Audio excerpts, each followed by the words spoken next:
Good afternoon friends, welcome to Kavita की कहानी। आज के ब्लॉग में हम बात करेंगे कि जब बच्चों को डायपर रैश हो जाता है तो हमें क्या लगाना चाहिए, या ऐसा कौन सा रामबाण है जिससे बहुत जल्दी बच्चों का डायपर रैश सही हो जाते हैं। मेरा बेटा अभी 16 मंथ्स का है, 16 महीने का है, और उसको हार्डली 3 से 4 बार डायपर रैश हुआ है, उसके अलावा कभी नहीं हुआ। और कमाल की बात यह है कि वो 24 आवर्स डायपर में रहता है। बीच में दिन में या रात में हम उसको 1-1, 2-2 घंटे के लिए डायपर फ्री टाइम देते हैं।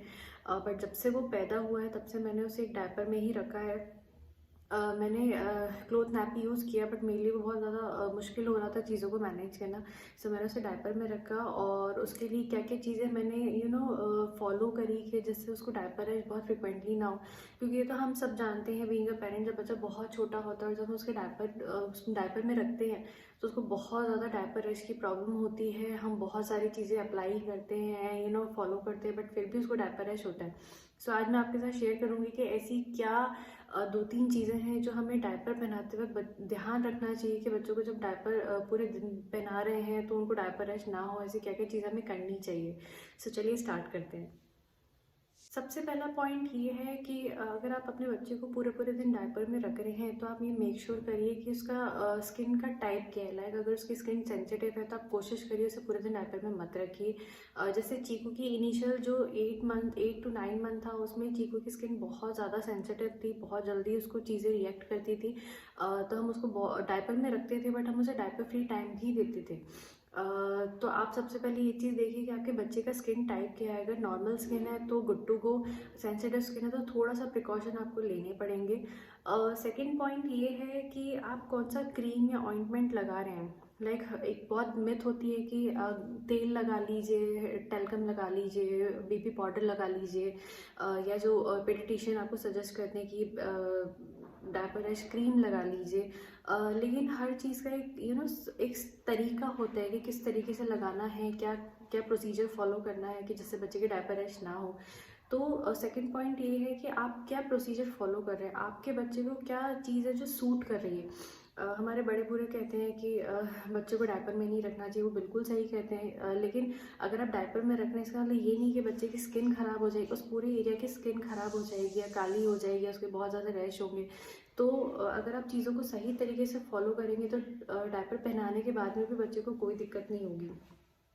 और थर्ड पॉइंट ये है कि आप सबसे पहले अपने दिमाग से ये लगा लीजिए कि जब डायपर रैश होगा तभी बच्चे के डायपर रैश क्रीम या जो भी मेथड है वो करना है। नहीं, जब जब जितनी बार दिन में आप बच्चे को डायपर पहना रहे हैं, एक एक फिक्स प्रोसीजर होता है जो फॉलो करना चाहिए।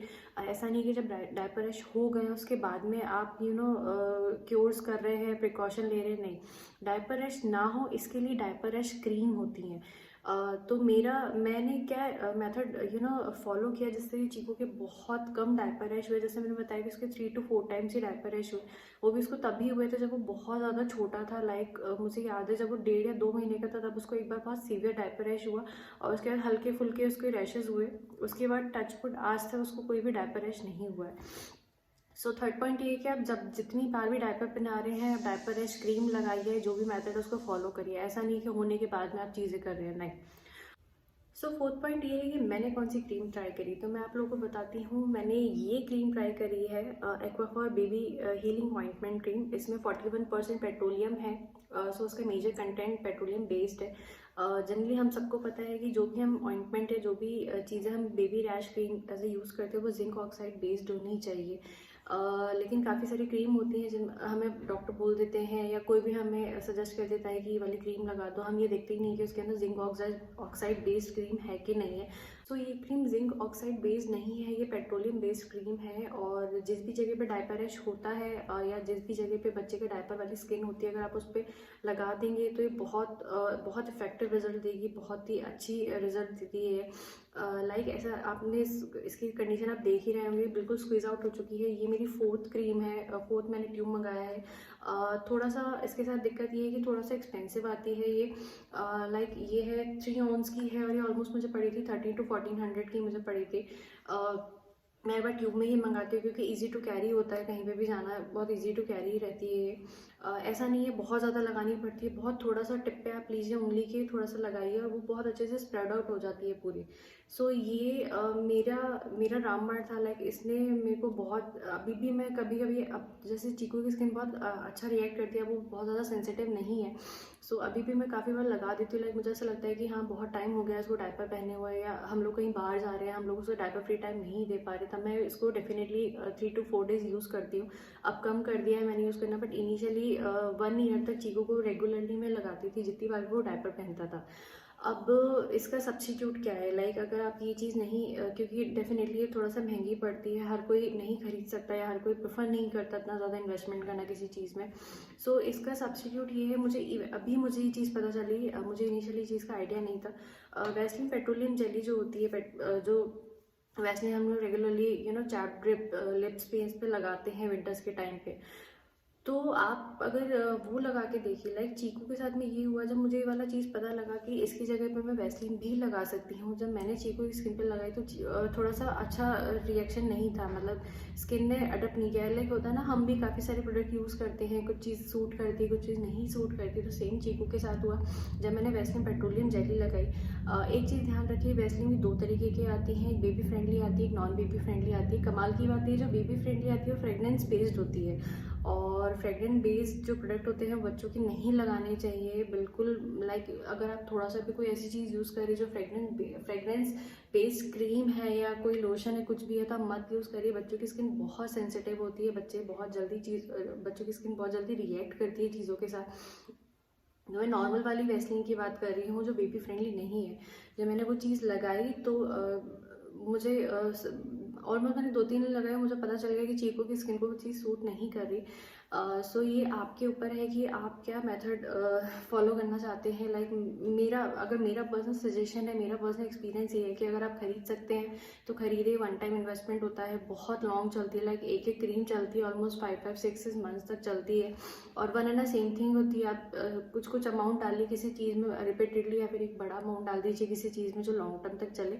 सो मैं तो आपको ये सजेस्ट करूँगी, इन केस अगर आप ये चीज़ नहीं परचेज कर सकते तो आप वैसलीन ट्राई कर सकते हैं। बच्चे का नॉट इवन डायपर रैश, बच्चे की अगर जैसे सर्दियाँ होती है तो बच्चों की चिक्स होते हैं वो फट जाते हैं, लाल लाल दिखते हैं, या कहीं लग गई है बच्चे के, लाइक बहुत सीवियर कट नहीं, लाइक हल्का सा कुछ जैसे होता है ना, छिल गई स्किन, वो हो गई, तो आप इसे वैसलीन लगा के देखिए। It does wonders, it does actually wonders. और अगर वैसलीन नहीं, अगर आप ये खरीद रहे हैं तो आप ये भी लगा सकते हैं। इनफैक्ट इसमें लिखा हुआ है for dry chapped and irritated skin.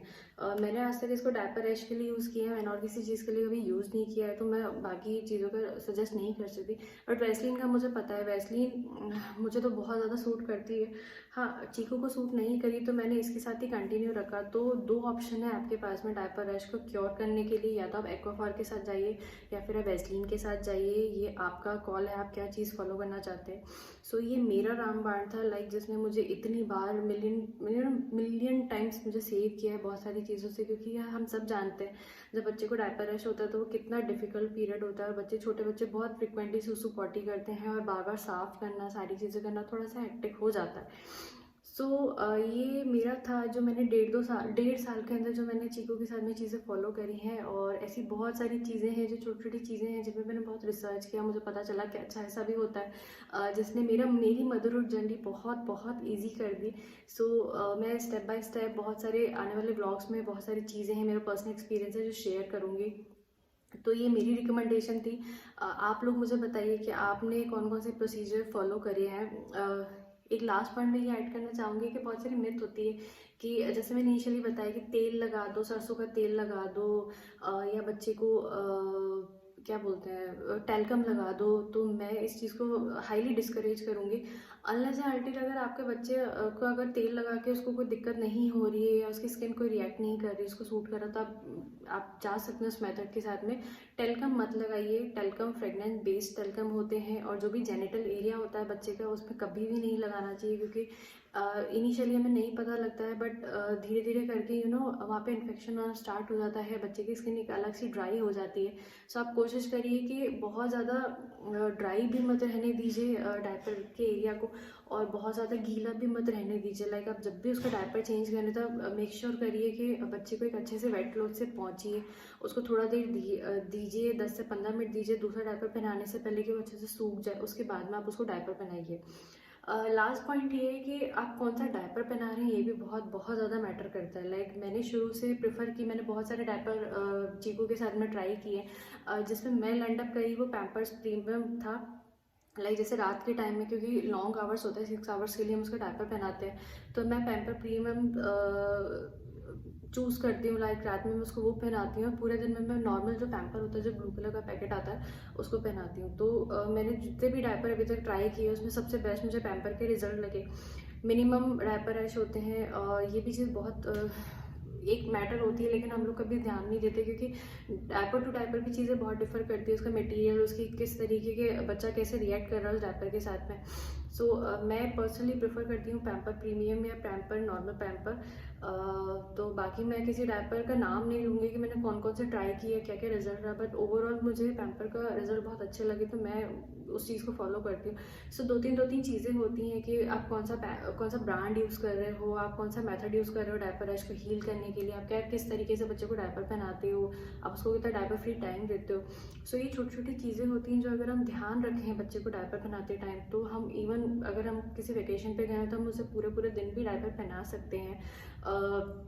ऐसा कहा जाता है कि 1.5 से 2 साल के अंदर डायपर की आदत छुड़ा देनी चाहिए। तो अभी विद इन 1 to 2 मंथ्स के अंदर हम लोग पूरी कोशिश करेंगे कि चीकू को डायपर की आदत हम छुड़ा दें, उसको क्लोथ नैपी में लेकर आए, उसको पॉटी ट्रेनिंग उसकी स्टार्ट करें। सो देखते हैं क्या होता है। सो ये मेरा एक एक्सपीरियंस का शेयर पार्ट था कि मैंने क्या क्या चीज़ें करी और मुझे क्या क्या चीज़ें बेनिफिट रही इस जर्नी में। मदरहुड की जर्नी है, बहुत डिफिकल्ट होती है, बहुत सारी चीज़ें होती हैं, हम लोग खुद बच्चों के साथ में सीखते हैं, हर बच्चा अलग होता है, हम सब जानते हैं, और हर बच्चा हमें एक अलग चीज़ सिखाता है। बहुत हर डे हमें बहुत सारी चीज़ें सीखने को मिलती हैं। सो मैंने भी बहुत सारी चीज़ें सीखी, अभी भी सीख रही हूँ और आगे भी बहुत कुछ सीखूंगी।